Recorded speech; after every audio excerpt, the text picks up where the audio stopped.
Rushworth is here with the French newspapers now here on France 24. And of course, another 4 years for the US president. It's all over the front pages, isn't it? I'm going to turn straight away to Le Monde, which has this photo of Barack Obama, and there the headline that he is back in power. Le meilleur reste à venir, it is saying. That translates as the best is yet to come, one of the phrases Obama used on Tuesday. Now, Le Monde is saying that Tuesday's win for him was clear. He now wants to work with the Republicans to move the country forward. One of the interesting comments in the editorial in Le Monde that struck me was he, along with Angela Merkel, is one of the rare survivors of the fallout of the 2008 financial crash. If we look at Europe, we can see that a lot of leaders lost their jobs, didn't they? Now, Le Monde in that editorial as well is saying that they are condemned to work together. That's talking about the Democrats and the Republicans. Now, of course, we're all talking about the fiscal cliff that looms. The phrase that stood out for me in that editorial as well was that the Republicans were punished on Tuesday because what they were trying to do in the last session of Congress was to prevent Obama from governing. So that's its take. OK, Libération, they go for a photo of the first couple on the front page. Quite a nice one, isn't it? It's a lovely photo, isn't it? There we've got Michelle and Barack, and you can see there the headline, Obama repart au combat, which means Obama gets back to the fight. Now, the paper there is saying Obama's task is to unite a country which is more divided than ever. The editorial says Obama over the last 4 years was banging his head against a wall of right-wing ideologues determined to get him out of office.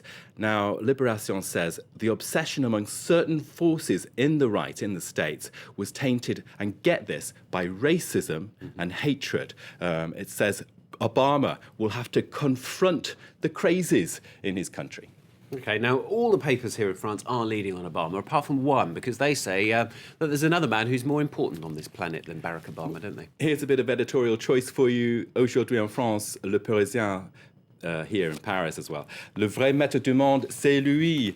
The world's power broker, the world's master, if you like, is Xi Jinping, who is about to take over Hu Jintao in Beijing as the head of the Communist Party. Now, of course, there's lots about that. And inside the paper, there's actually one story that I liked, saying that, well, we have a new Carla Bruni. It's not every day you see a first lady who is actually a singer. Now, this is referring to Peng Liyuan, who is Xi Jinping's wife. Better known than him, actually. She likes to sing patriotic and folk songs. She's actually put her career on hold for Xi Jinping as he becomes number one. And, of course, that's a kind of entertaining take on the French press, isn't it? That the difference in style there, Carla Bruni and Li Pengyuan, they're saying, well, she's not going to be a Brigitte Bardot, is she, basically? Can't imagine it, but you never know, you never know. Now, Nick's going to turn away from two world leaders flexing their muscles as they show their power to a group of Frenchmen showing their torsos in a bid for a fair deal. Well, I saw this again in the same paper, Le Parisien, today, which had this nice story. It's about a bunch of blokes in Limoges, which is in the centre of France. And there you can see them. They've stripped off to their torso, Stuart, because they're angry. And they're going to do a striptease. They are shopkeepers in Limoges, and they want to work on the Sunday before Christmas, on the 23rd of December. So they're saying, just change the rules. We need to work on that Sunday. So they've gone to the Limoges town hall, stripped off, and they threatened to take all their clothes off on Sunday, the 23rd of December, and do a run round the park, round Limoges. So I don't know what the weather will be like. So it's kind of like a delayed striptease, if you like. So I love that story because it sort of picks up a few cliches about France. You have a bit of sexiness and a bit of bolshiness, but this time we've actually got them saying, we want to work. Excellent. Well, it makes a change in France. Shouldn't say that, should I? Perhaps I've been wearing a bit of tinsel. Who knows?